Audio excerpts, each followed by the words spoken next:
Bismillahir Rahmanir Rahim. Assalamu alaikum wa rahmatullahi wa barakatuh. Having understood that we have a pre-worldly existence, now we ask a question, well then, what is our role in this life and what role does God play in our lives? In other words, what is our purpose in this Hayatud Dunya? And what role does God play in this Hayatud Dunya of ours? Now, if we just stand back and look at the human being, we will see that actually we are inadvertently attaining the purpose of our existence. Whether we believe in God or not, we are seeing that there is this insatiable want within humanity to intellectually evolve, to know things, to find out how things work, to understand nature and to exploit it. At one point, it was a childlike yearning to know, to benefit ourselves.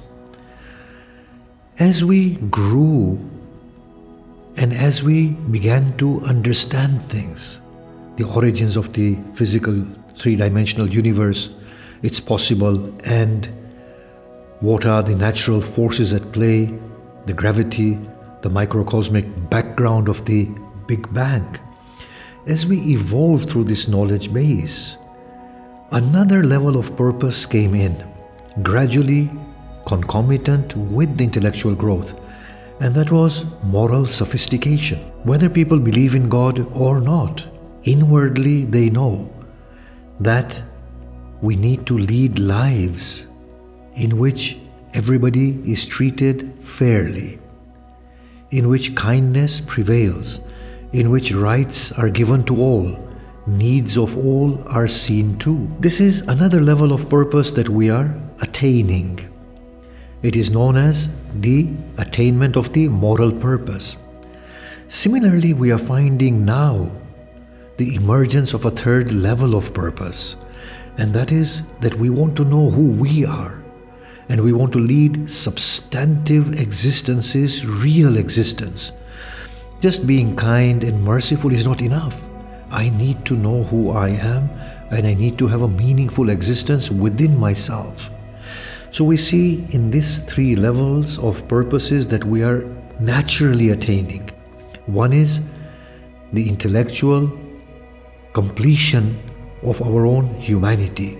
And God gestures at this, and we gave Adam, or we taught Adam, or Allah taught Adam all names. The other one is the moral purpose, that we need to live in a way that befits humanity. We can let go of our greed, but be kind to others.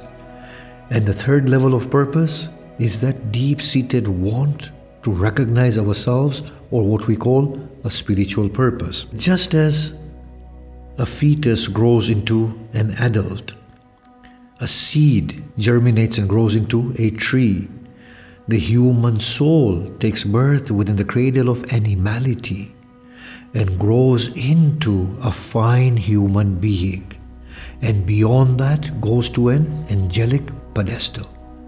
This is the whole purpose that we have within this worldly life. And we find indications to this effect within the Quran. And when I have blown into him of my spirit, we are angelic, godly beings caught within a bodily constitution. Or when God invites us to return to him in a state of contentment, he's saying to us that is your purpose, to find me in the rightest way.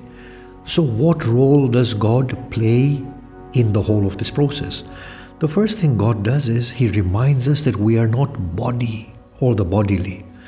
Now, being embodied, we become clothed with the bodily properties of anxiety, of fear, of insecurity. God reminds us that I am watching over you. I know what is best for you. I am taking care of you. If you are sick, there is a reason for this sickness. Try and dispel it. If you can't, be content with what is happening to you and try to find your deeper existence through that challenge. On the other hand, God liberates us, as in the Quran. God says that I sent my prophet who broke the shackles that tied you, who lifted the burdens of your shoulders. Now we can see that primitive barbaric community to whom the prophet came became explorers, sailors, scientists within no time whatsoever. God here intellectually liberated them. So God relieves us of our insecurities, empowers us to grow. And then beyond that, God invites us to Himself to forge a very intimate personal relationship with Him, where He calls Himself our parent, the nurturer, that I am nurturing you, tend to me. He calls Himself a friend, share with me from the intimate part of your being. Open up, don't be closed to yourself, because one of the things that impedes the journey is our lack of availability to ourselves, that we hide beneath garments of false personality and pretense. God invites us to break through them.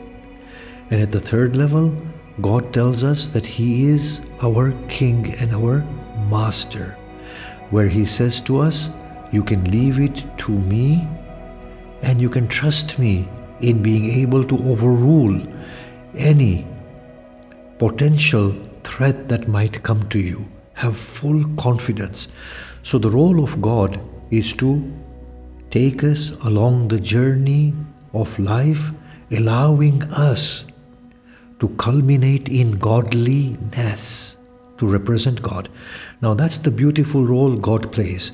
If you look at the role of a mentor should not give anything and everything to the student that he is mentoring. A successful mentor is one who is able to make the student need less of the mentor at the end of the journey, by allowing the student to actualize his own or her own potential. That is the role God plays as a parent, as a friend, as a mentor, as a king. He allows us to complete the journey in a most fundamental manner.